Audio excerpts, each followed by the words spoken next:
"Please don't take the cloth off," she begged. But the giant cowboy did, and was shattered. In a frozen frontier town, a wounded young woman hides beneath a simple shawl. Folks whisper she's cursed, diseased, a disgrace no man should touch. But when the towering cowboy tears away the cloth, the truth strikes like a thunderclap. Her back is carved with cruel scars, and the marks belong to the most feared cattle baron in the valley. Church bells toll, jail keys rattle, and the snow runs red with fire and fear. She carries more than scars. She carries a deed, a secret, strong enough to bring down an empire. But siding with her means death, and every gun in town is against them. Thundering hooves, a noose swinging in the wind, a crowd holding its breath. Will mercy and truth survive against power and fear? Or will her scars be the end of them both? Your reactions remind me why these stories matter. If you still believe in the quiet power of love, justice, and truth, then you're part of the reason I keep sharing them. The lamplight cast long shadows across the boarding house floor as Noah stood frozen, his large hands still holding the edge of Miriam's shawl. The cruel marks carved across her back told a story of unspeakable pain, each scar a testament to someone's heartless brutality. His chest tightened as he carefully draped the cloth back over her shoulders, shielding her from the shocked stares of the other diners. "I reckon you've all seen enough," Noah said quietly, his deep voice carrying through the hushed room. The words came out gentle but firm, like steel wrapped in velvet. A few patrons quickly turned back to their meals, while others shuffled awkwardly toward the door. Miriam's shoulders trembled beneath the rough wool of her shawl. "You shouldn't have done that," she whispered, her voice barely audible above the crackling fireplace. "Now they'll all know." "Know what?" Noah asked, settling onto the bench beside her. He kept a respectful distance, noting how she drew slightly. "Away that someone hurt you. That ain't your shame to carry, ma'am." The drunken ranch hand who'd tried to grab her shawl earlier stumbled to his feet, pointing an unsteady finger. "She's probably some criminal's woman," he slurred. "Got what was coming to her, I'll bet." Noah's jaw tightened, but before he could respond, Miriam lifted her chin. Though tears glazed her dark eyes, something fierce burned in their depths. "I am the daughter of Morning Star of the Comanche people," she said clearly, "and of James Harrison, who served at Fort Griffin. The only crime was being born to both worlds." A murmur rippled through the remaining diners. Noah studied her face, seeing now the proud angles of her cheekbones, the rich copper tone of her skin. She was beautiful in a way that transcended any single heritage, like a sunrise painting both earth and sky. "Who did this to you?" Noah asked softly, his heart aching at the thought of someone taking a whip to this gentle soul. Miriam's fingers twisted in her lap. "A man named Crane. He bought the land my mother's people had rights to. When she tried to prove it with the deed she carried, her voice cracked. He took me, said he'd give me back when she handed over the paper, but she died before a single tear traced down her cheek." Noah's hands clenched into fists beneath the table. He'd seen too much cruelty in his years riding the frontier, but this cut deeper than most. "Where's this Crane now?" "His ranch is 3 days' ride north," she said. "I escaped 2 nights ago, been running since." She pulled the shawl tighter, wincing as the rough fabric scraped her wounds. "The deed is still there, hidden in his house. Without it, the springs that have belonged to my mother's people for generations will be lost." The other diners had fallen silent, hanging on every word of her story. Noah noticed the owner's wife dabbing at her eyes with her apron, while even the drunken ranch hand looked shamefaced. "You need those wounds tended," Noah said gently, "and proper rest. Let me help." Miriam shook her head quickly. "You've shown kindness enough, sir. I can't ask more." "Ain't asking," Noah replied. It's freely given. He turned to the owner's wife. "Ma'am, might you have a clean room where the lady can rest, and perhaps some healing salve?"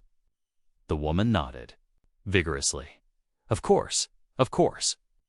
"Poor dear, come with me." She hurried forward, her motherly presence somehow filling the space between Miriam and the staring crowd. "I've got just the thing for those marks, and some fresh bandages, too." Miriam hesitated, looking up at Noah with a mixture of fear and desperate hope. Why would you help a stranger, especially one like me? Noah thought of the battles he'd fought, the lives he'd taken in the name of protecting the frontier. The weight of those memories had driven him to seek peace, to find some way to balance the scales. Because every soul deserves mercy, he said simply. And sometimes the Lord puts us in the right place at the right time to offer it. Something shifted in Miriam's expression, like sunlight breaking through storm clouds. She allowed the owner's wife to help her to her feet, though. She swayed slightly from exhaustion. "I'll be nearby if you need anything," Noah assured her. "Ain't no one gonna harm you here." As Miriam disappeared up the narrow stairs with the kind-hearted woman, Noah remained at the table, his untouched meal long grown cold. The room had mostly emptied now. Leaving him alone with his thoughts and the steady tick of the wall clock, he knew with bone-deep certainty that he couldn't simply ride away come morning. Not with Miriam's wounds still fresh, not with her mother's. Stolen legacy locked away in some tyrant's house. The question was, what could one man do against someone willing to torture an innocent woman over a piece of paper? Noah ran a weathered hand over his face, feeling the weight of this new responsibility settle across his shoulders. It fit there somehow, like a well-worn saddle or a familiar rifle. Perhaps this was why the Lord had guided his horse to this particular stop on this cold winter evening. Outside, the wind howled across the Colorado plains, carrying the promise of snow. But inside, the fire blazed warm and steady, like the resolve growing in Noah's heart. Whatever came next, he knew he'd been put here for a purpose, and he aimed to see it through. The silence in the boarding house hung thick as molasses, broken only by the soft crackle of the hearth fire. Miriam's shoulders trembled beneath Noah's gentle touch as he carefully arranged the shawl back around her, shielding the cruel marks from prying eyes. The fabric whispered against her dress, a sound nearly lost beneath the scraping of chairs as folks shifted uncomfortably in their seats. "Let me pay for your meal," Noah said quietly, reaching for his worn leather wallet. "Please." "I can't accept," Miriam protested, but her words faded as her stomach growled audibly. "Ain't taking no for an answer, ma'am."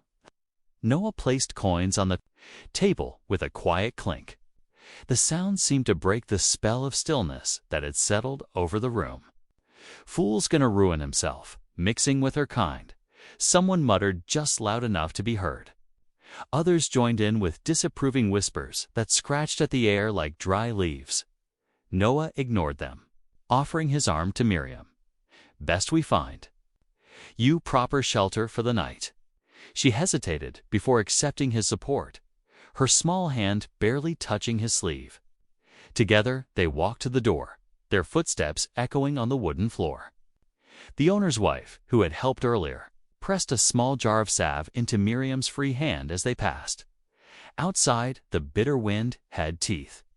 The first few snowflakes drifted down like scattered feathers, catching the dim light from the boarding house windows. Noah led Miriam through the deepening darkness toward the humble white church that stood at the edge of town, its single spire reaching toward the heavy clouds. "The preacher should offer sanctuary," Noah said, his breath forming clouds. In the frigid air, "It's the Christian thing to do." They climbed the church steps, wood creaking beneath their feet. Noah's knuckles rapped against the heavy door, the sound sharp in the hushed winter night. Minutes stretched by before lamplight flickered behind the frosted window, and the door opened with a reluctant groan. The preacher stood in the doorway, a tin man with grave eyes and graying hair. It's rather late for his words cut off as the lamplight fell across Miriam's face, then caught the edge of her shawl where it had slipped to reveal one of her scars. All color drained from his face. "Good Lord above," he whispered, crossing himself. "Those marks, I've seen their like before. Jebediah Crane's handiwork." Miriam flinched at the name, shrinking against Noah's solid presence. The preacher ushered them quickly inside, glancing nervously into the darkness before bolting the door. "Crane's been seizing land all across the valley," the preacher continued in hushed tones as he led them toward the altar. "Uses forged documents, threatens folks with worse than whippings if they speak against him. 3 families driven out last month alone." Noah felt Miriam's trembling increase. "Is that true, miss?" She nodded, eyes downcast. He took everything. "From us, my mother's land, our dignity, our hope." Her voice strengthened as she lifted her chin. "But not everything. Mother was clever. She gave me something to keep safe, something Crane never found, despite what he did to make me tell." From within the folds of her dress, Miriam withdrew a carefully wrapped package, no bigger than her palm. Her fingers shook as she unfolded the oilcloth, revealing a yellow document creased from years of hiding. "The original deed," she explained, touching the paper reverently. "It proves the water rights belong to my mother's people. Crane's claims are built on lies." Noah studied the precious document, understanding now why Crane had gone to such lengths. Without control of the water, his cattle empire would crumble. No wonder he feared this paper so much. It could destroy everything he's built, which is why you're both in terrible danger, the preacher interjected, wringing his hands. "Crane won't rest until he finds her. And anyone helping her?" He gave Noah a meaningful look. "I aim to see this through," Noah said firmly, meeting the preacher's worried gaze. "Some things are worth standing up for, no matter the cost." The preacher sighed heavily but nodded. "The church loft is warm enough, with blankets stored up there. They'll be safe for tonight, at least." He fetched extra quilts and a lamp, showing them the narrow stairs that led to the space above. Snow fell harder outside the high windows, building drifts against the glass. The loft was small but clean, smelling of wood and candle wax. Noah arranged the blankets to make separate sleeping areas, giving Miriam as much privacy as the space allowed. "Try to rest," he told her gently. "I'll keep watch." Miriam clutched the precious deed to her chest, her eyes bright with unshed tears. "Why are you doing this? You don't know me. Crane could destroy you just for helping me." Noah settled himself near the stairs, his back against a beam. "Sometimes the Lord puts us where we need to be. And sometimes doing right isn't about counting the cost." The preacher's footsteps faded below as he retired to his quarters. Outside, the wind sang hymns around the eaves as snow continued to fall, casting a blanket of white over the sleeping town. In the loft, Noah kept his vigil, listening to Miriam's breathing slowly even out as exhaustion claimed her. The deed that could topple a tyrant lay hidden in the folds of her shawl. And the man who had caused her so much pain was out there somewhere, in the darkness. But for now, in this sanctuary of weathered wood and faith, they had found a moment of peace. Morning light crept through the church's frosted windows, painting delicate patterns across the wooden beams of the loft. Miriam stirred beneath her blankets, her body tense despite the safe harbor. Years of living under Crane's roof had trained her to wake at the smallest sound, to be ready for cruelty at any moment. Noah, who had kept his vigil through the night, watched as she oriented herself to their sanctuary. Her dark eyes darted around the space, remembering where she was before settling on him with cautious relief. "I need to get supplies," Noah said softly, not wanting to startle her.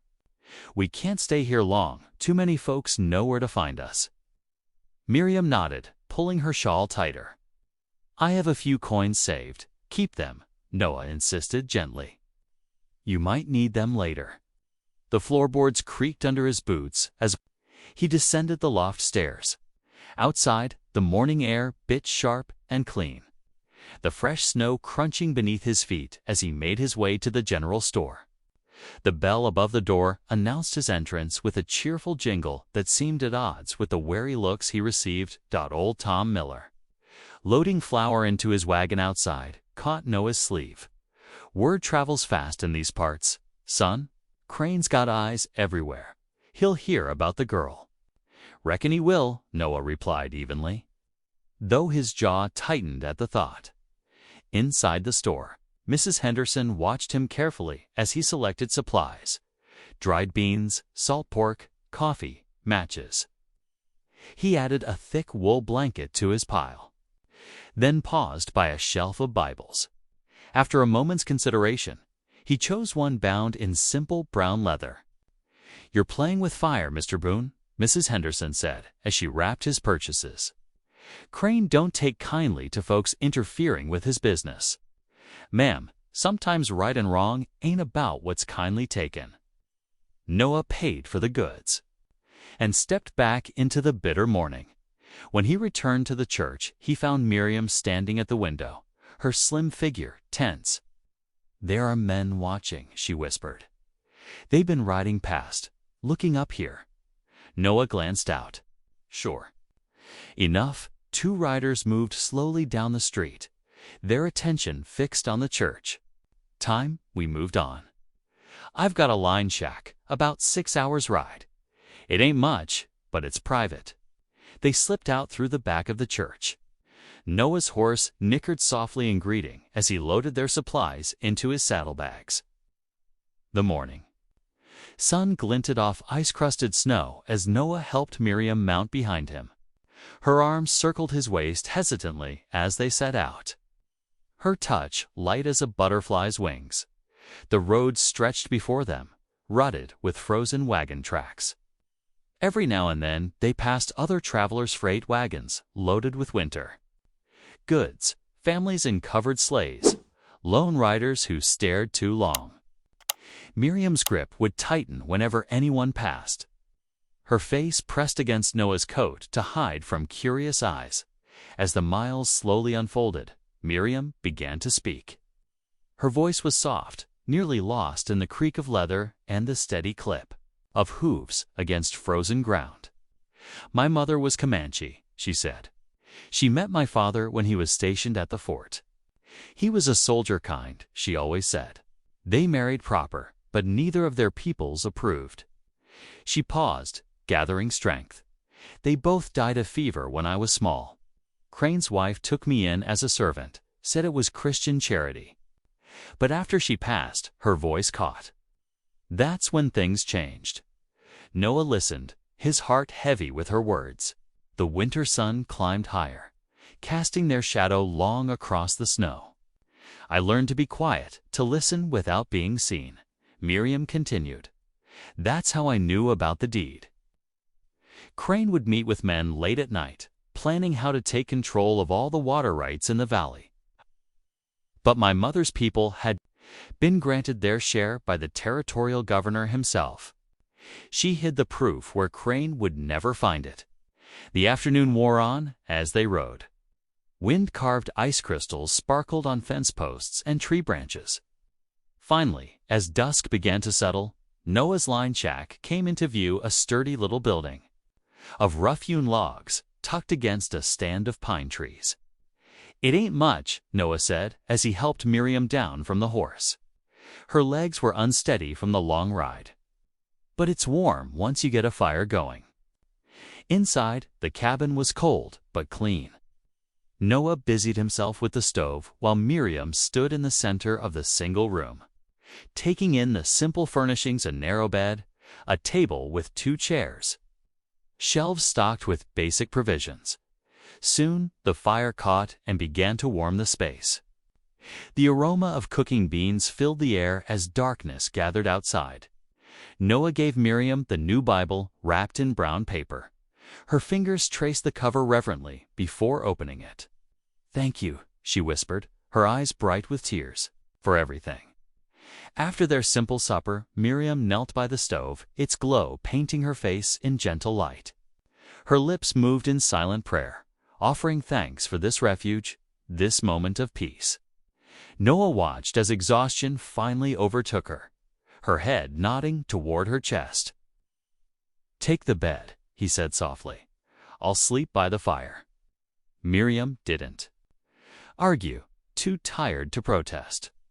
Soon her breathing deepened into the rhythm of sleep, while outside, the wind sang through pine boughs and stars wheeled overhead, and the vast Colorado night, dawn painted the frozen landscape in shades of steel and pearl. Inside the lined shack, Miriam woke to unfamiliar comforter real bed, warm blankets, and the forgotten aroma of frying bacon. Her stomach growled, reminding her how long it had been since she'd eaten properly. Noah stood at the iron stove, his broad shoulders hunched slightly in concentration as he tended the skillet. He turned at her movement, offering a gentle smile that transformed his weathered face. "Reckon you might be hungry," he said, sliding 3 thick slices onto a tin plate. "Got some coffee too, if you'd like." Miriam sat at the rough-hewn table, wrapping her shawl tighter against the morning chill. "Thank you," she whispered, her voice still thick with sleep. The bacon's rich scent made her mouth water, but she forced herself to eat slowly, savoring each bite. At Crane's, she'd learned to gulp down whatever scraps she could find, never knowing when her next meal might come. After breakfast, Noah pulled on his heavy coat. "Got to check on the horse. Bring in more firewood. Won't be long." Miriam watched through the window as he moved through his morning tasks with quiet efficiency. His huge hands, so capable of violence if needed, handled each chore with careful precision. When he returned, stamping snow from his boots, his cheeks were red from the bitter wind. "Miss Miriam," he said, unusually serious, "there's something we need to tend to." He crossed to his saddlebags and withdrew a worn Colt single-action revolver. "You need to learn how to use this." She drew back slightly, eyeing the weapon with apprehension. I know." Noah's voice was gentle but firm. "But with Crane's men about, you need to protect yourself he paused. "If I ain't around to help." Miriam's hands trembled as Noah showed her how to check if the gun was loaded, how to open the loading gate, how to align the sights. The metal felt cold and foreign in her grasp. "There's a log out back makes a fine target," Noah suggested. "Want to try?" Miriam nodded, though her heart fluttered. Outside, Noah positioned her carefully, adjusting her grip and stance. She squeezed the trigger. The report was deafening in the winter stillness. She'd missed the log entirely, but Noah nodded approvingly. "That's it. Just like that. Try again." Her second shot struck the edge of the log. Pride flickered in her chest, small but real. Noah's quiet "well done" warmed her more than she expected. As afternoon settled in, Miriam found herself at the table, mending a worn shirt she'd found in Noah's things. The familiar task soothed her. Without thinking, she began to hum softly a lullaby her mother had sung in the musical cadence of her Comanche tongue. The melody spoke of stars walking across night skies, of buffalo calves sleeping in sweet grass, of mothers watching over their children. She glanced up to find Noah sitting very still, his eyes distant.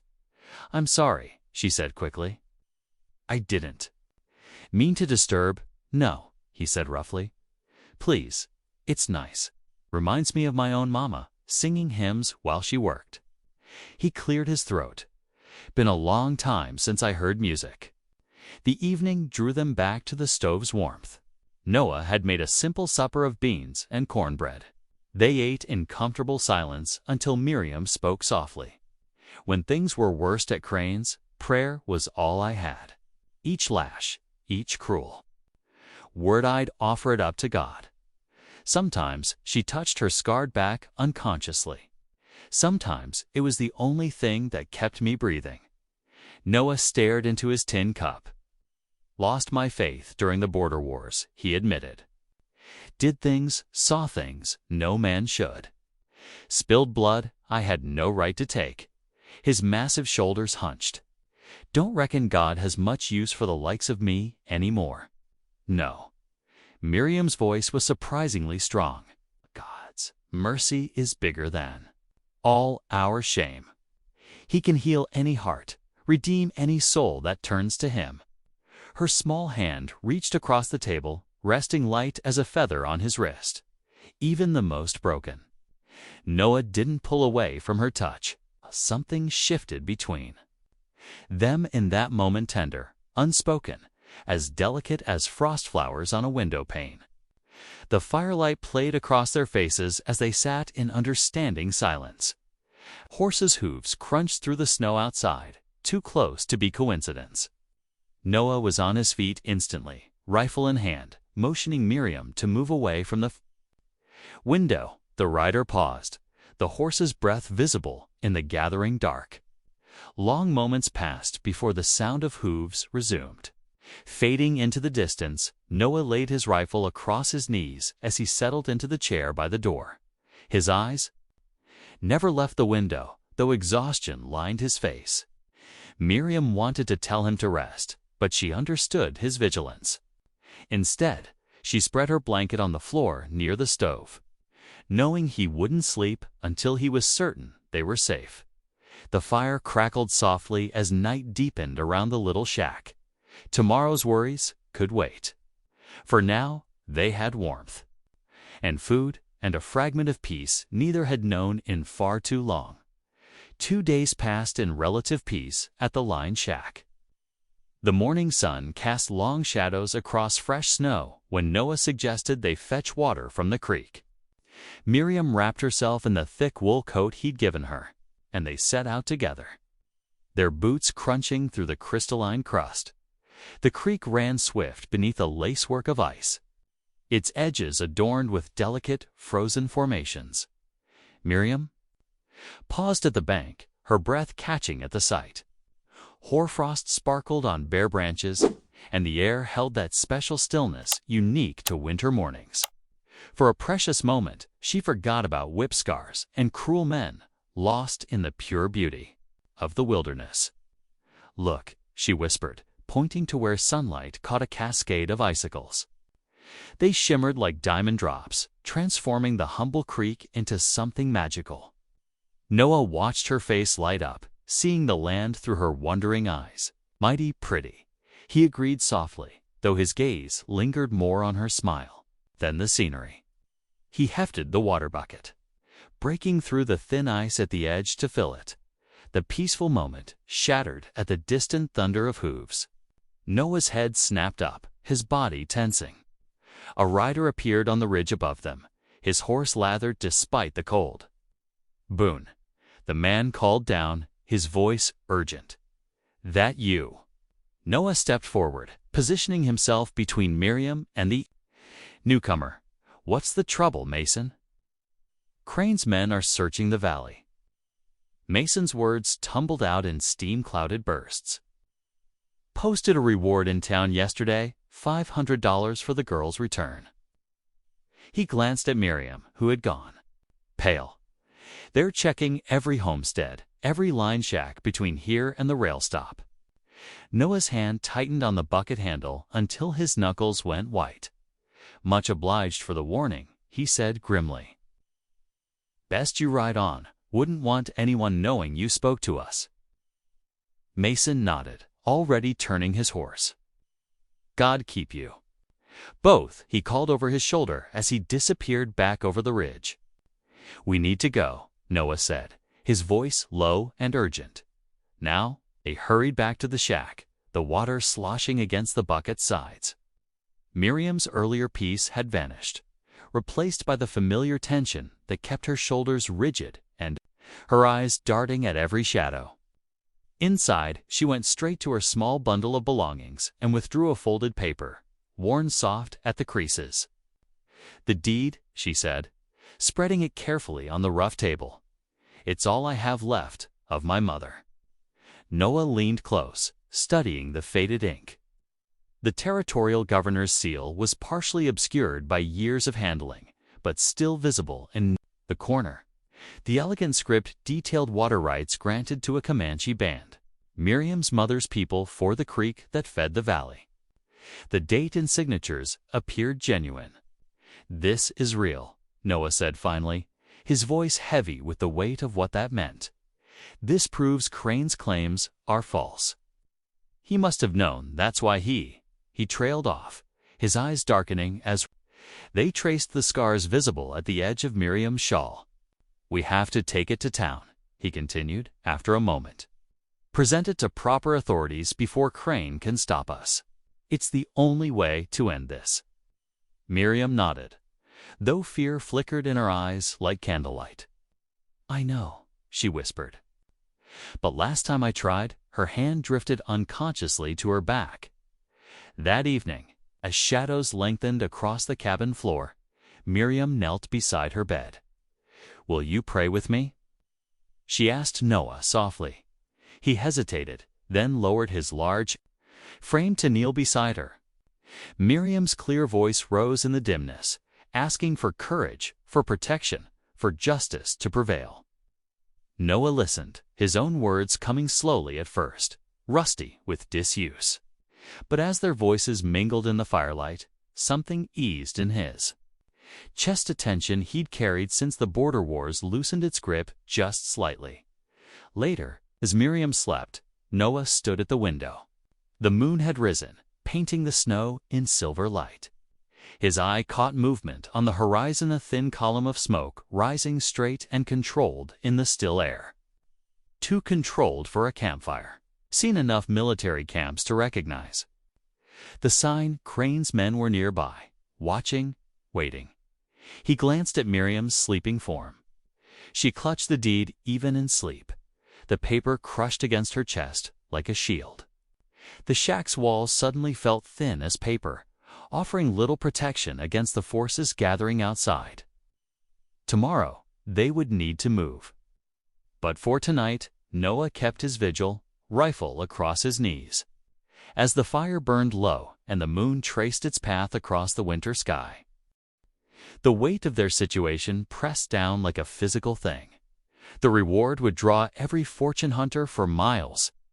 The deed in Miriam's hands represented not just paper, but hope for justice, for peace, for a future free from fear.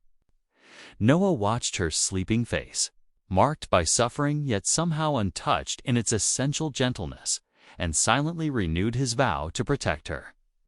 Whatever the cost, dawn painted the sky in watercolor shades of pink and gold as Noah led his horse.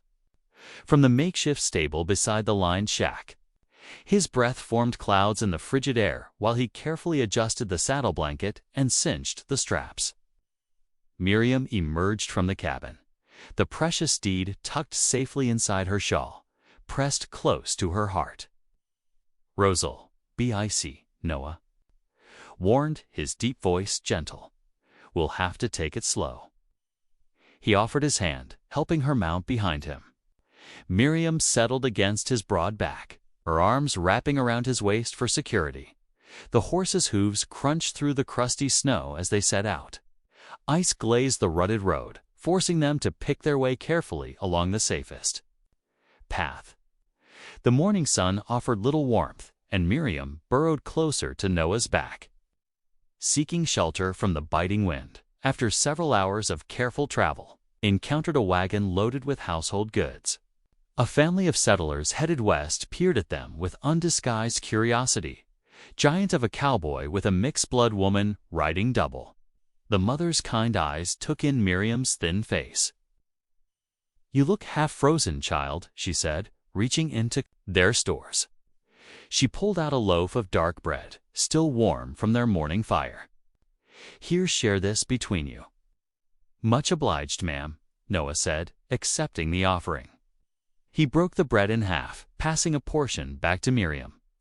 The simple kindness brought tears to her eyes as she savored the warm, yeasty taste. Near noon, the sky darkened ominously. Heavy clouds rolled in from the north, and the wind picked up, carrying the sting of approaching snow. Noah surveyed the threatening sky with growing concern. "Blizzard's coming," he said grimly. "We need shelter, and—" Quick, as if nature heard his words, the storm descended with fury. Wind-driven snow cut visibility to mere feet. Noah guided the horse off the road, following the dim shape of a structure he'd spotted just before the white curtain fell. It was an old barn, its weathered boards offering blessed shelter from the howling wind. Noah dismounted first, helping Miriam down before leading the horse inside. The interior was musty but dry. With scattered hay providing some insulation from the cold ground, they settled in a corner, spreading their blankets. Noah pulled Miriam close, sharing warmth as the storm raged outside. The deed crinkled softly between them as she shifted. "Tell me about yourself," Miriam said softly, her voice barely audible above the wind. "There's so much I don't know." Noah was quiet for a long moment. When he spoke, his voice carried old pain. "Some things are hard to tell," he said, "especially to you." "Why especially to me?" He drew a deep breath. "Because I fought in the border wars, against your mother's people." The words seemed torn from him. "I killed Comanche warriors, men who might have been your kin." Miriam went very still against him. When he dared look down, tears glistened in her eyes, catching the dim light filtering through the barn's cracks. "I've got blood on my hands that won't wash off," he continued roughly. "Been trying to find peace since then, but some nights I still hear the screams. I'd understand if you wanted nothing more to do with me." Miriam's small hand found his in. "The darkness, those were hard times," she said softly. "Violence bred more violence, but mercy is stronger than vengeance." She squeezed his fingers. "I don't blame you, Noah. God can heal even the deepest wounds if we let Him." Her forgiveness, so freely given, humbled him completely. Noah bowed his head, unable to speak past the thickness in his throat. They sat in silence as the storm howled around them, but something had shifted between them, a deeper understanding. A stronger bond. Morning brought clear skies and a transformed landscape. Fresh snow blanketed everything in pristine white. They set out again, making steady progress despite the deeper drifts. By afternoon, the town's buildings came into view, smoke rising straight from chimneys in the cold air. Noah guided the horse to the livery stable, where the owner's eyes widened at the sight of Miriam riding with him. Word of their arrival spread quickly. As they walked toward the courthouse, townsfolk gathered on the boardwalk, whispering behind raised hands. Some faces showed hostility, others curiosity, and a few, like the preacher who had sheltered them that first night, showed quiet support. Miriam walked tall beside Noah, though her hand trembled slightly where it rested on his arm. The deed pressed against her heart beneath the shawl, carrying the weight of justice and hope. Together, they climbed the courthouse steps, ready to present their case and face whatever came next. Behind them, townsfolk continued to gather, drawn by the sight of the giant cowboy and the scarred woman who had chosen to stand together against one of the territory's most powerful men. The afternoon sun caught the courthouse windows, turning them to gold as Noah reached for the heavy wooden door. The courthouse interior smelled of dust and old paper. Wooden floorboards creaked beneath Noah's heavy boots as he and Miriam approached. The clerk's desk, behind a tall counter, the clerk peered at them through wire-rimmed spectacles, his thin face pinched with suspicion. "Can I help you?" he asked, voice cool and professional. Noah placed a steadying hand on Miriam's back as she withdrew the folded deed from her shawl. The paper trembled slightly in her fingers as she smoothed it on the counter. "Sir," she began, her voice soft but clear, "this deed grants water rights to my mother's people. It bears the territorial governor's seal." The clerk's eyebrows rose as he lifted the document, holding it up to the light streaming through tall windows. His fingers traced the faded ink, examining the partially obscured seal with careful attention. Minutes stretched like hours as he scrutinized every detail. "Where did you obtain this?" he asked, glancing between Miriam and Noah. Miriam straightened her shoulders. "My mother entrusted it to me before she died. She was Comanche, married to a white soldier." Her voice grew stronger. "The land and water rights were granted legally. Before Mr. Crane began claiming them through, she hesitated. Other means." The clerk's expression shifted as understanding dawned. Everyone knew of Crane's methods, though few dared speak of them. He studied the deed again, then nodded slowly. "This appears genuine," he admitted. "I'll need to send word to the territorial capital for confirmation." But he carefully folded the document and placed it in a heavy leather folder. This could change things significantly. Word spread through the town like wildfire.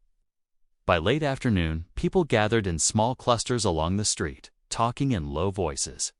Many had suffered under Crane's iron grip, losing access to streams, finding their cattle mysteriously scattered, facing threats when they protested. Now, hope flickered in their eyes. As evening approached, the church bell rang out across the snow-covered town. Noah and Miriam made their way to the small, white building where lamplight spilled from frost-covered windows. Inside, the wooden pews were half filled with townspeople who turned to watch them enter. The preacher stood at his pulpit, Bible open before him. His sermon rang with quiet power through the hushed church. "Truth is mighty and will prevail. The Lord sees those who deal in lies and cruelty, but he also sees those who choose mercy, who stand for justice even at great cost." Miriam sat very still beside Noah, tears sliding silently down her cheeks.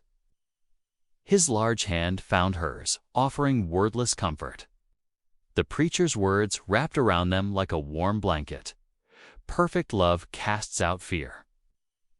When we choose to stand together against darkness, light always prevails.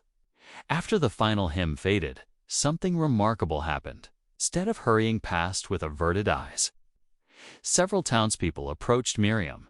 Mrs. Anderson, the baker's wife, pressed a wrapped loaf of fresh bread into her hands. Old Tom Jenkins offered a thick wool blanket from his dry goods store. "We should have helped you sooner," Mrs. Anderson said softly, patting Miriam's arm. "But we're with you now." The young mother stepped forward, cradling a sleeping baby. "Would you join us for supper tomorrow?" she asked hesitantly. "My husband says we've been cowards too long." Miriam's eyes brimmed with fresh tears, but now they were tears of joy. Her smile, though tremulous, transformed her face. Noah watched her accept each kindness with grace, noting how the townspeople's initial awkwardness melted into genuine warmth. The preacher invited them to stay again in the church loft. As they climbed the narrow stairs, Noah carried their new blanket and provisions, gifts that represented more than just physical comfort. They represented restored dignity, acceptance, the beginning of healing. Miriam sat by the small window, gazing out at the starlit night. "I never thought I'd know kindness again," she whispered. "After everything, the scars, I thought I'd always be marked as less than human." "You're the strongest person I know," Noah said quietly. "These folks are finally seeing what I saw that first night. Your courage, your faith." Peace settled over them like the snow blanketing the town. In the loft sanctuary, warmed by gifted blankets and bread, they felt hope blooming despite the winter's chill. But outside, in the gathering shadows between buildings, darker forces stirred. Crane's riders moved like wraiths through the frigid night, their boots crunching in the snow. As they gathered to plot vengeance, their whispered plans carried malice on the winter wind, promising that the morning's peace would be short-lived.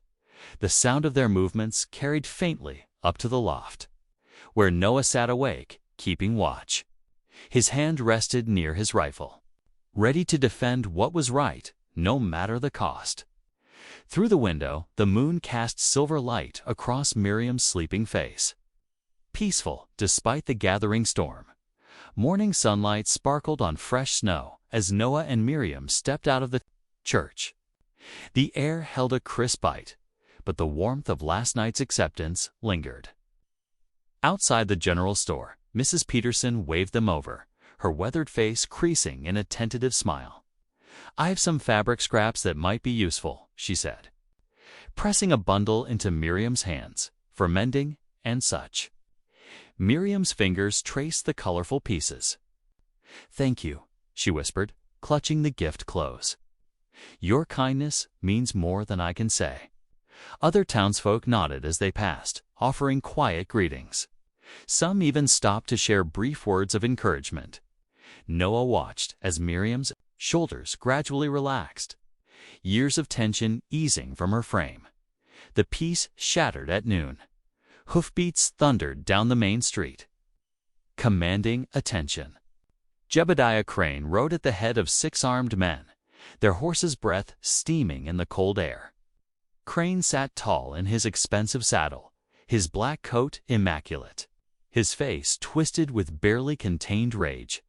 People scattered like leaves before a storm. Doors slammed shut. Mothers grabbed children from the street. Noah stepped forward, positioning himself between Miriam and the approaching riders. Crane reined his horse to a stop, ice blue eyes fixing on Miriam. "There's the thief," he spat. "The half-breed liar who dared steal from my house." Miriam trembled but held her ground. "The deed belongs to my mother's people," she said. "It was never yours to take." "Forgery," Crane sneered. "That's what your precious document is, a clumsy attempt to steal what's rightfully mine." He turned to address the few townspeople still watching from doorways and windows. "Anyone who sides with this creature will share her fate. I promise you that." Sheriff Tate emerged from his office, moving with obvious reluctance. His hand rested nervously on his gun belt as he approached, but his eyes wouldn't meet anyone's. "Gaze, Sheriff," Crane called out, voice dripping with false warmth. "Surely you won't let this fraud continue. These troublemakers are disrupting the peace of your fine town." Tate shuffled his feet, looking everywhere but at Miriam. "Now, Mr. Crane, I'm sure we can sort this out, proper-like. Sort it out." Crane's voice cracked like a whip. "I'll sort it out. Starting with that line shack where they've been hiding." He pointed at Noah, harboring a thief and forger. "That'll cost you, boy." Noah's jaw tightened, but he kept his voice steady. "The law will show the deed is genuine." "The law?" Crane laughed, an ugly sound. "We'll see about that." He wheeled his horse around, his men following suit. "Watch the hills tonight, boy. Fire has a way of cleaning out vermin." They rode out as suddenly as they had arrived, leaving. Behind a heavy silence, townspeople who had shown kindness now hurried past with downcast eyes. Sheriff Tate retreated to his office without another word. Noah and Miriam spent the afternoon in the church, praying for strength. As dusk approached, Noah paced near the window, watching the distant hills where his line shack stood. Miriam sat quietly in a pew, her hands clasped tight. The first tendril of smoke appeared just after sunset. "No," Miriam whispered, pressing her face against the cold window glass. "No, please." They watched helplessly as orange flames leaped against the darkening sky. Noah's shack, their refuge, burned bright against the winter night. Miriam's tears fell silently as their sanctuary turned to ash. Noah gathered her close, his own heart heavy with rage and grief. "We'll find another way," he murmured into her hair. "Another place. I'm so sorry," she sobbed. "Everything you've lost because of me, not because of you," he said firmly. "Because of him, because of cruelty that needs to end." They stayed in the church that night, but sleep proved elusive. By morning, the mood in town had shifted dramatically. People who had offered support now crossed the street to avoid them. Whispers followed their every move. Noah was buying supplies when he heard the first rumor. Miriam had been charged with fraud. He dropped his purchases and ran toward the church, but he was too late. 4 of Crane's men had already surrounded Miriam near the church steps. They grabbed her roughly, ignoring her struggles. "You're under arrest," one growled, producing iron shackles. "She's done nothing wrong," Noah shouted, charging forward. He never saw the rifle, but that caught him. In the temple.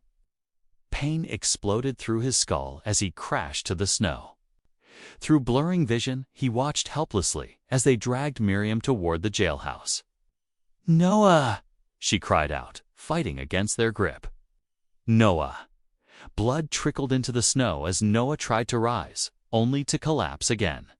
His last sight before consciousness faded was Miriam being forced through the jailhouse door. Her desperate eyes meeting his across the distance. Then darkness took him. And he knew nothing more. Noah stumbled through the pre-dawn darkness, his head throbbing with each step. Dried blood caked the side of his face, and the world tilted sickeningly as he pushed open the heavy church door. Inside, pale light filtered through the stained glass windows, casting colored shadows across the empty pews. "Lord have mercy." Preacher Matthews gasped, hurrying from his study at the sound of Noah's entrance. The older man caught Noah just as his legs gave out, easing him onto a nearby bench. "What have they done to you, son?" Noah tried to speak, but the words came out slurred. "Miriam, they took her." "Easy now," the preacher said, retrieving a basin of water and clean cloths. "Let me tend to that wound first." The cool water stung as Matthews cleaned the gash at Noah's temple. The preacher's weathered hands worked, gently wrapping a strip of cloth around Noah's head with practiced care. "This will need proper medical attention," he muttered, "but it'll do for now." "No time," Noah ground out, trying to rise. "They'll hurt her." Matthews pressed him back down firmly. "It'll do her no good if you collapse in the street. Rest a moment. Gather your strength." Through the church windows, Noah could see townsfolk beginning their morning routines, carefully averting their eyes from the jail across the street. Inside the cell, Miriam knelt on the rough wooden floor, her lips moving in silent prayer. Her shawl was gone, leaving her scarred back exposed to the cold air seeping through the barred window. Outside, boots crunched in the snow as people passed. No one stopped. No one spoke. Fear had sealed their lips and frozen their hearts. Noah's legs finally steadied enough for him to stumble to the altar.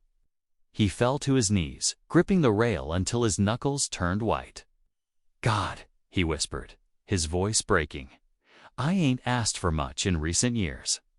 Turn my back on you after the war, if I'm honest, but please, please don't let her suffer for my weakness." Tears mixed with blood on his cheeks. "I don't want revenge. Just give me strength to save her. Show me the way." Preacher Matthews knelt beside him, placing a steady hand on his shoulder. "Truth is mighty," he said softly, "but truth alone won't always prevail. Not unless good men find the courage to stand together against evil." "What can one man do?" Noah asked bitterly. "The whole town's afraid of Crane." "One man standing alone may fall," Matthews agreed. "But one man standing firm can give others courage to rise. Remember David before Goliath? It wasn't just his sling that brought the giant down. It was showing others that giants can bleed." As evening approached, heavy clouds rolled in from the mountains. Snow began falling in thick, silent flakes, muffling all sound. Noah paced the church, his strength slowly returning, though his head still ached fiercely. Across the street, the jail door creaked open. Noah watched through the window as the jailer, Tom Wilson, entered Miriam's cell. The man's voice carried clearly through the cold air. "Territorial judge sent word by telegraph," Wilson announced, seeming to take pleasure in drawing out each word. "Says forgery's a hanging offense. You'll swing at sunrise." Miriam's soft gasp pierced Noah's heart like a knife. "Best make your peace with whatever God you pray to," Wilson added with a cruel laugh. "Though I reckon savages and thieves ain't welcome in heaven." The cell door clanged shut. Miriam sank to her knees, clutching the precious deed to her chest. Her prayers drifted through the bars like wisps of smoke.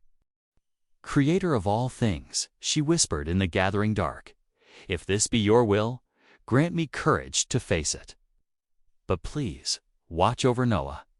Let him live, even if I must die. Let some good come from this sacrifice." Snow continued falling as night deepened. The town lay silent under its white blanket, broken only by the steady tolling of the church bells marking each passing hour.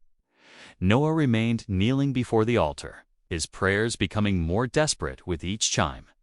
8 bells, 9, 10, 11 each. Toll reminded him that time was slipping away like sand through his fingers.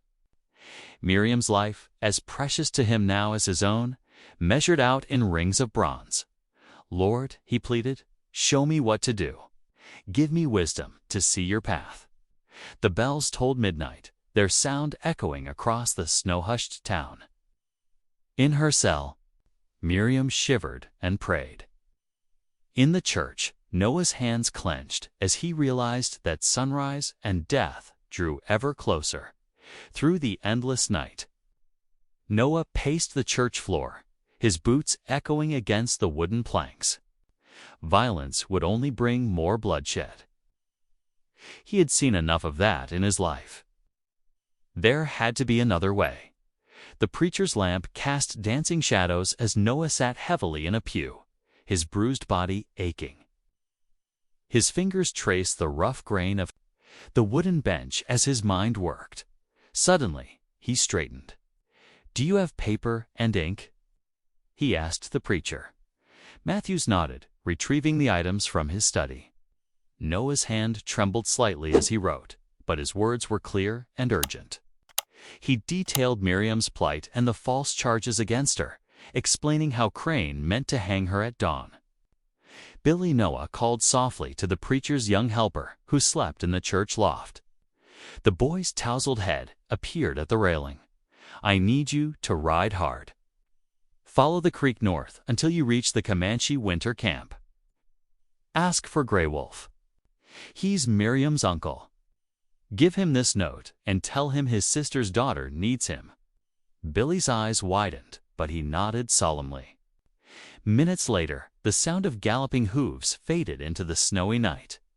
Noah returned to prayer, his whispered words mixing with the crackle of the dying fire. Hours crept by like wounded animals. The church grew colder as the flames subsided to glowing embers. Near dawn, Noah heard movement outside, cautiously approaching the window. He saw several townspeople gathering in the gray light: Jenkins, the blacksmith, Widow Sarah from the general store, old Doc Miller, and others. Their faces were grim, but determined as they spoke in hushed voices. "Can't let this stand," Jenkins was saying. "Crane's gone too far." The widow nodded. "That girl didn't forge anything. We all know it. Crane's had his boot on our necks too long," Doc Miller added. "Maybe it's time we stood up." Noah's heart lifted slightly at their words. The preacher had been right. One person's courage could kindle others' bravery. The first rays of sunrise painted the snow pink as the gallows took shape in the town square. The crude wooden platform rose like a dark promise against the brightening sky. Noah's stomach turned at the sight of the rope being tested, swaying in the morning breeze. Movement at the jail drew everyone's attention. 2 deputies emerged with Miriam between them, her hands bound before her. Despite her obvious fear, she walked with dignity, her head held high. Her voice rose clear and sweet in the morning air as she began to sing her mother's lullaby in the Comanche tongue. The haunting melody stopped conversations mid-word. Several women dabbed at their eyes with handkerchiefs. Even some of Crane's men shifted uncomfortably in their saddles. Crane himself sat his horse at the edge of the square, a satisfied smile playing at his lips as he watched Miriam being led to the stairs. His victory seemed complete. Then came the sound of approaching horses, not the usual clatter of shod hooves, but the softer rhythm of unshod ponies moving with practiced stealth. Noah emerged from the church, the preacher at his side. Though he limped slightly, his back was straight and his eyes clear. His rifle rested easily in the crook of his arm, not threatening, but present. A gasp rippled through the crowd as riders appeared on the ridge overlooking the town. Gray Wolf sat tall on his paint horse, his face painted for war. Behind him, 24 Comanche warriors waited silently, their presence both regal and dangerous. Their arrival transformed the scene from an execution to something far less certain. Crane's smile faltered as he noted how the morning light gleamed on rifle barrels among the warriors. His eyes darted around the square, counting townspeople who now stood straighter, their fear beginning to melt like spring snow. Miriam had stopped singing, her eyes bright with tears as she recognized her uncle on the ridge. The deputies holding. Her arms looked uncertainly between Crane and the new arrivals, their confidence visibly shaken. The preacher's voice carried across the square, steady and strong. The Lord says, "Let justice roll down like waters, and righteousness like an ever-flowing stream." Noah moved forward, each step measured and deliberate. Behind him, Gray Wolf's warriors spread out along the ridge, a silent reminder that not all power came from money and intimidation. The townsfolk who had gathered in the pre-dawn darkness began to move as well, forming a loose circle around the gallows. Jenkins, the blacksmith, stepped forward, his massive arms crossed over his chest. Widow Sarah and Doc Miller joined him, along with others who had found their courage in the growing light of dawn. The lines were being drawn, and for the first time in years, they weren't all in Crane's favor. The morning sun climbed higher, casting long shadows across the snow-covered square. The ropes swayed empty above the platform, waiting to see if it would be needed after all. Proceed with the execution. Crane's voice cracked like a whip across the town square. His face had reddened with fury at the sight of the assembled opposition. But he was determined to maintain control. The deputies roughly guided Miriam up the wooden steps of the gallows. Each board creaked beneath her feet, a sound that echoed in the frozen morning air. The noose, crafted from fresh rope that still carried the smell of the general store, swayed before her face. "Stop this madness." Noah's voice boomed across the square. He limped forward, pulling the deed from inside his coat. The parchment gleamed dull yellow in the morning light. "We have proof of her rights here." Crane's laugh was harsh and mocking. "That worthless paper again. We've seen your forgery, and it changes nothing." He nodded to the executioner. "Get on with it." The rough hemp settled around Miriam's slender neck. She closed her eyes, lips moving in silent prayer. But Noah wasn't finished. His hands, steady, now worked at the edge of the document. "Watch closely," he called out, voice carrying to every corner of the square. His fingers found the nearly invisible seam along the parchment's edge. With careful precision, he began to separate what appeared to be a single sheet into two distinct layers. The crowd pressed closer, breaths held in anticipation. Even Crane's men leaned forward in their saddles. As Noah pulled the layers apart, gasps rose from the onlookers. There, on the inner face of the second sheet, gleamed the unmistakable red wax seal of the territorial governor. The preacher hurried forward, adjusting his spectacles as he examined the document. His voice rang with authority. "This is genuine. The governor's seal is intact, and the full terms are here. Water rights granted in perpetuity to Standing Fawn and her descendants. Standing Fawn, my mother, Miriam called out, her voice steady despite the rope at her throat. Crane's face twisted. Trickery. More deception from this half-breed witch and her protector. But his words lacked their usual power. The crowds. Murmuring had grown louder, more insistent. Grey Wolf guided his paint horse closer to the gallows, his warriors spreading out behind him. Their presence sent Crane's men shifting uneasily in their saddles, some already turning their horses as if preparing to flee. Jenkins, the blacksmith, stepped forward, his hammer still hanging from his belt. "We've all seen enough, Crane. Your lies end today. The deed is real," the widow Sarah called out. "Let her go." More voices joined in, a chorus of demands growing stronger with each passing moment. The deputies holding Miriam glanced nervously at the sheriff, who was watching the crowd with increasing alarm. "Sheriff Tate." Noah's voice cut through the clamor. "Will you enforce the law, or will you let an innocent woman hang?" The sheriff's face was pale as he looked from Crane to the angry townspeople, then to the silent Comanche warriors on their horses. The tension in the square had reached a breaking point. One wrong move could spark violence that would consume them all. "Release her," Sheriff Tate finally croaked. "Cut her down, now." The executioner hesitated until Jenkins stepped onto the platform, pushing him aside. The blacksmith's knife flashed in the morning light as he severed the rope. The noose fell away from Miriam's neck, leaving a red mark that would soon fade. Unlike the scars on her back, Crane's face contorted with rage. "You'll all regret this, every one of you." He yanked his horse's head around, spurring the animal hard. Its remaining men scattered as he galloped away, snow flying from his horses' hooves. Miriam's legs buckled as Jenkins untied her hands. Noah was there in an instant, catching her before she could fall. She collapsed against his chest, her whole body trembling as tears of relief soaked into his shirt. His arms encircled her carefully, one hand stroking her hair as he murmured quiet words of comfort. Grey Wolf dismounted, his moccasins silent on the packed snow as he approached the platform. He placed a gentle hand on Miriam's shoulder, speaking soft words in Comanche. She turned to embrace him, her tears flowing freely. Now, the townspeople began to disperse, though many lingered to shake Noah's hand or offer quiet words of support to Miriam.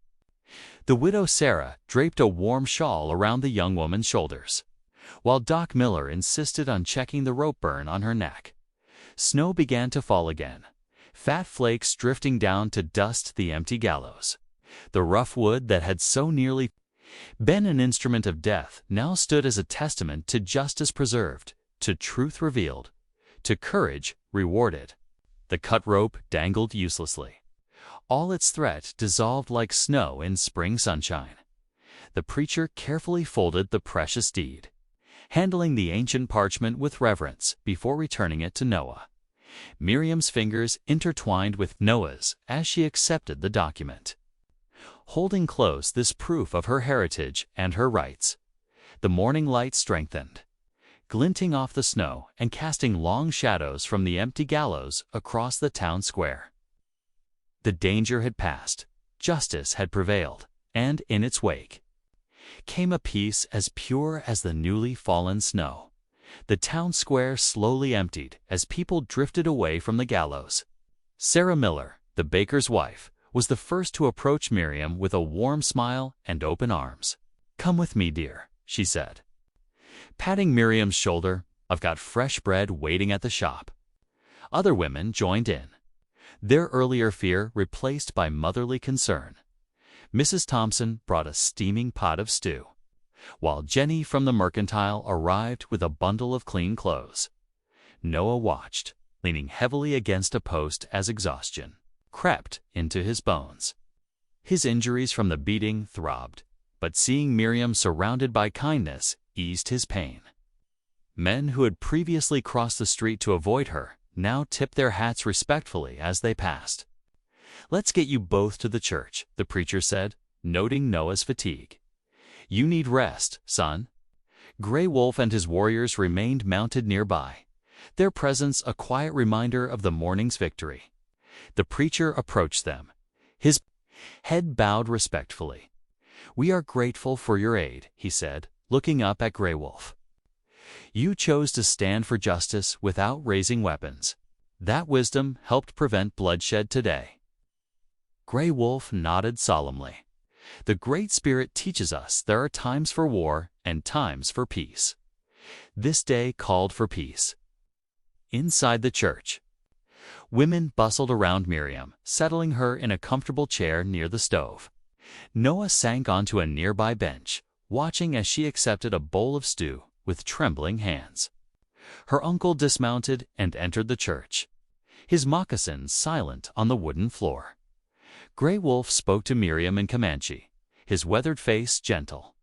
She responded softly in the same tongue, tears gathering in her eyes. He placed his hands on her shoulders, speaking words that made her smile through her tears. "You honor both your mother's people and your father's blood," Gray Wolf said in English, ensuring all could hear. "You stand brave like a Comanche warrior, yet show mercy, like your father taught. This is good." Noah struggled to his feet, approaching Gray Wolf with his head bowed. "Sir, I need to speak with you," he said, his voice rough with emotion. "In my past, I fought against your people in the border wars. I killed men who might have been your kin. The shame of it haunts me still." Gray Wolf studied Noah's face for a long moment. "A warrior who regrets blood spilled has learned wisdom," he said finally. "The man who shows mercy is greater than the one who takes life. I see you chose to protect my sister's daughter when others would harm her. This speaks louder than past battles." The church kitchen filled with warm cooking smells as women prepared a proper supper. Miriam sat at the table, color returning to her cheeks as she ate heartily. A faint smile played at her lips, the first real smile Noah had seen since meeting her. Jenkins the blacksmith cleared his throat from the doorway. "Miss Miriam," he said, hat in hands, "some of us men been talking. We aim to rebuild that line. Shack Crane's boys burned down. Noah's gonna need a proper place again, and," he glanced at Noah, "well, reckon you might need one too." "That's right," added Thompson, the mercantile owner. "I'll donate the nails and window glass myself." Miriam's eyes welled with tears again, but her smile grew stronger. "Thank you," she whispered. "I never thought to see such kindness." The afternoon passed in a blur of activity. Women cooked and cleaned, while men made plans for rebuilding. The Comanche warriors shared a meal with townspeople, something none could remember happening before. Children who had once hidden from Miriam now brought her small gifts: a hair ribbon, a carved wooden horse, a bunch of dried flowers saved from summer. As evening approached, Noah noticed Miriam's eyes growing heavy.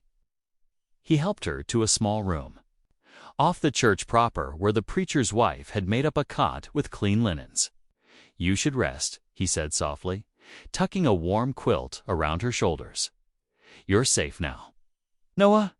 She caught his hand as he turned to leave. "Thank you for everything." He squeezed her fingers gently. "Sleep well, Miriam." From the doorway, Noah watched as her eyes drifted closed. For the first time since he'd met her, her face was completely peaceful in sleep. The worry lines that usually creased her forehead had smoothed away, and her breathing came slow and steady. The preacher appeared at his elbow. "The Lord works in mysterious ways," he said quietly. "Sometimes it takes a crisis to bring people together to help them see past their fears and prejudices." Noah nodded, his eyes still on Miriam's sleeping form.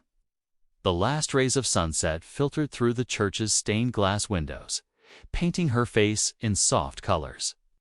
Outside, snow continued to fall, but inside the church, warmth and hope had taken root. The week after Miriam's release dawned cold but hopeful. Snow melted into mud across the town's streets, marking the slow transition toward spring. Each morning, Noah joined the work crew gathering at his burned-line shack, their boots squelching in the thawing earth as they hauled fresh-cut lumber from Thompson's wagon. "Reckon we'll have the frame up by nightfall," Jenkins said, wiping sweat from his brow despite the chill. His hammer rang steady against nails as other men lifted beams into place. Noah worked alongside them, his shoulders aching but his heart light. The new walls rose straight and true, stronger than before. In town, Miriam found her own rhythm of belonging. She spent mornings at the church, her needle flashing as she transformed donated fabric into curtains for the windows. The preacher's wife taught her to make proper buttonholes, and together they hung the finished panels, soft calico dancing in the winter light. "Such fine stitching," Mrs. Thompson remarked, running her fingers along a neat seam. "You have a gift."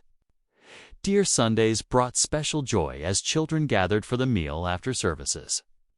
Miriam ladled out bowls of steaming stew, making sure the little ones had seconds if they wished. Their earlier fear of her had transformed into shy affection. Little Sarah Miller often brought her wildflowers pressed in her Bible. "Tell us another story about the Comanche ponies," the children would beg, clustering around her skirts. Miriam would smile and share tales her mother once told her, weaving lessons of courage and kindness into each one. Each evening, as the sun painted the western sky in watercolor hues, Noah and Miriam walked together by the creek. Ice still rimmed the banks, but patches of open water sang quietly beneath. They spoke of small things at first, the progress on the shack, the children's eager faces, the taste of fresh bread from the baker's wife. Gradually, their conversations deepened like the creek itself. Noah shared memories of his mother's garden back east and how he longed to plant one himself someday. Miriam spoke of her dreams to teach both Indian and white children to read, building bridges between worlds.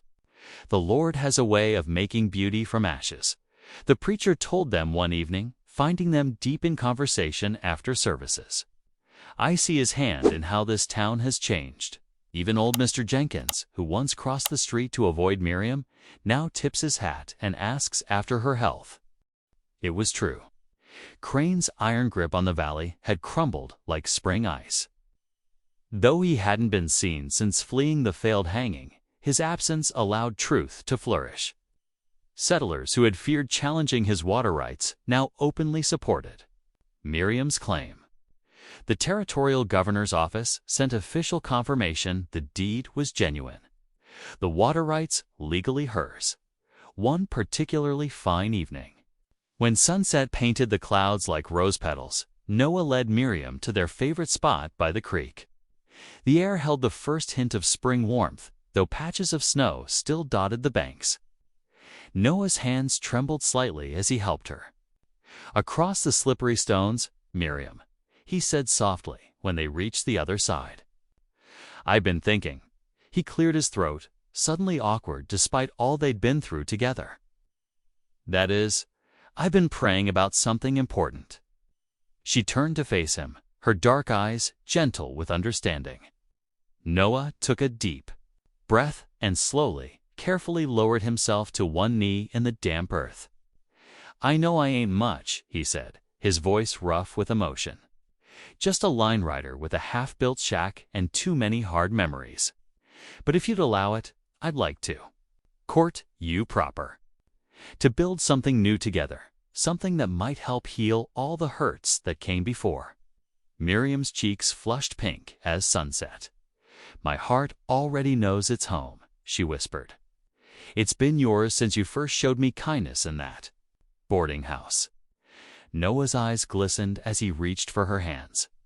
Together, they knelt by the singing creek, their prayers mixing with its music.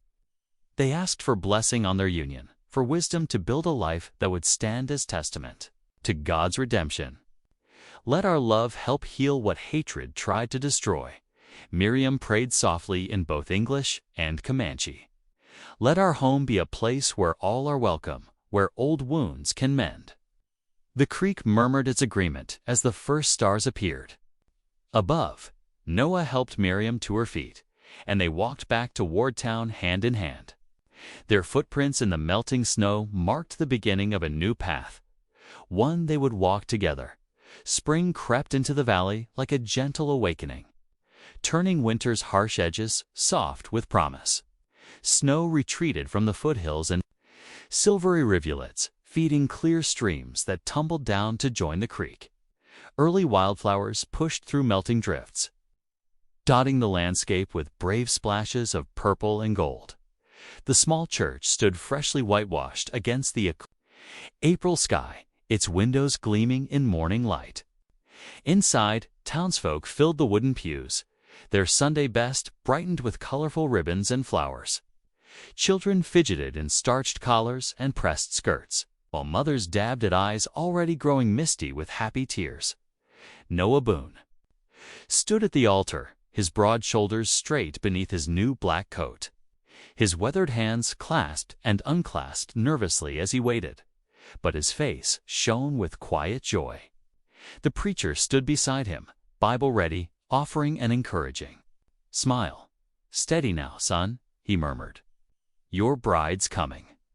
Outside the church doors, Miriam took a deep breath, her hand resting on her uncle's arm. She wore a simple, cream-colored dress sewn by the women of the town, but it was her shawl that drew every eye. It's the same shawl that once hid her shame now, draped her shoulders like a queen's mantle, transformed by weeks of loving labor. Women from both town and tribe had gathered evenings to embroider it with flowing patterns of wildflowers. Indian paintbrush blazed alongside prairie roses, while delicate forget-me-nots twined through Comanche symbols of blessing. Each stitch spoke of acceptance, of bridges built between worlds. "You honor both your peoples today," her uncle said softly in Comanche. His weathered face held pride as he patted her hand. "Your mother would weep with joy to see you thus." The church door opened, and soft music filled the air as Mrs. Thompson played the old pump organ. Miriam stepped forward on her uncle's arm, her dark eyes bright with unshed tears. The assembled townsfolk rose, turning to watch her passage down the narrow aisle. Noah's breath caught in his throat at the sight of her. Sunlight through the windows caught the beadwork on her shawl, making it shimmer like morning dew. But it was her face that held him spellbound, the quiet dignity, the hard-won peace that now graced her features. When they reached the altar, her uncle placed her hand in Noah's with formal gravity. "Care for her well," he said in careful English. Then added in Comanche, "She is a treasure beyond price." "I will," Noah answered in both languages, his voice rough with emotion. The preacher opened his Bible, but kept it lowered as he looked out over the gathering. "Beloved," he began, "we come together today to witness something greater than just a marriage. We come to see how God's love can transform our deepest wounds into vessels of grace." His words rang clear in the hushed church as he continued. "I have watched these two souls forge something beautiful from pain. I have seen scars become sacred, not marks of shame, but testimonies of survival, of courage, of mercy chosen over vengeance." Miriam's fingers tightened on Noah's as the preacher spoke of their journey from that first night in the boarding house, through dangers and trials to this moment of joy. Their love shows us that no heart is too wounded to heal, no division too deep for grace to bridge. When it came time for the rings, little Sarah Miller stepped forward importantly, offering up a small velvet cushion. The simple gold bands had been bought with coins contributed by the whole town, each person giving what they could to support this union. Noah's hands trembled slightly as he slipped the ring onto Miriam's finger. "I take you as my wife," he said, voice steady despite his nerves. "Your people will be my people. Your battles will be mine to fight. Where you go, I will go, and your God will be my God." The traditional words carried extra weight, speaking to bridges built between cultures. Miriam's voice was soft but clear as she placed the other ring on Noah's hand.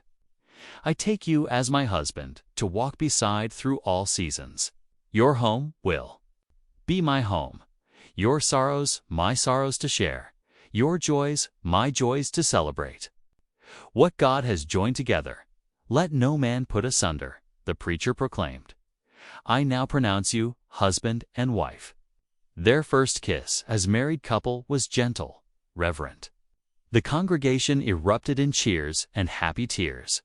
Mrs. Thompson played a joyful tune on the organ as Noah and Miriam turned to face their community.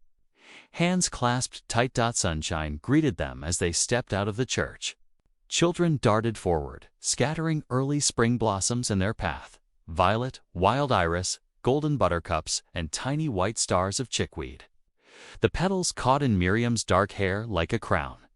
Noah drew her close as they paused in the doorway. Your scars, he whispered so only she could hear. They're not chains anymore. Never were, really. They're proof of your strength, your courage to survive. His rough fingers brushed her cheek, catching a tear. You're the bravest person I know. Miriam leaned into his embrace, her tears falling freely now, but her smile radiant. God sent me you, she whispered back. When I thought I was forever lost, he sent me you. The town had arranged a celebration in the churchyard, with tables groaning under covered dishes and Mrs. Thompson's famous apple pies.